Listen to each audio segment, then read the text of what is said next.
9 నెలల కూటమి పాలనలో అప్పుల్లో రికార్డు సృష్టించారని వైసీపీ అధినేత జగన్ ఆరోపించారు. గత ప్రభుత్వంలో అమలు చేసిన పథకాలన్నీ నిలిచిపోయాయని విమర్శించారు.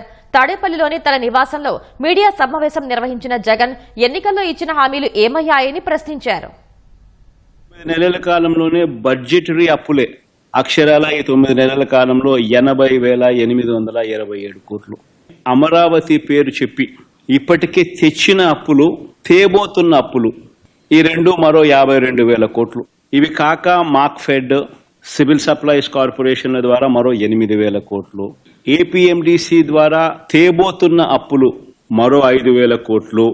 అన్ని కలిపితే ఏకంగా 1,45,000 కోట్ల పైమాటే. ఇది నిజంగా ఒక రికార్డు. ఇన్ని అప్పులు చేసిన సూపర్ 6, సూపర్ 7 ఇచ్చారా? పేదలకు ఏమైనా బటన్లు నొక్కారా? మా ప్రభుత్వం అమలు చేస్తా ఉన్న, గతంలో అమలు చేస్తా ఉన్న పథకాలు అన్నీ మరి నేను అడుగుతా ఉన్నా, 1,45,000 కోట్ల రూపాయల అప్పులు చేసినవి, చేయబోతున్నవి ఎవరి జేబీలోకి పోతా ఉన్నాయి?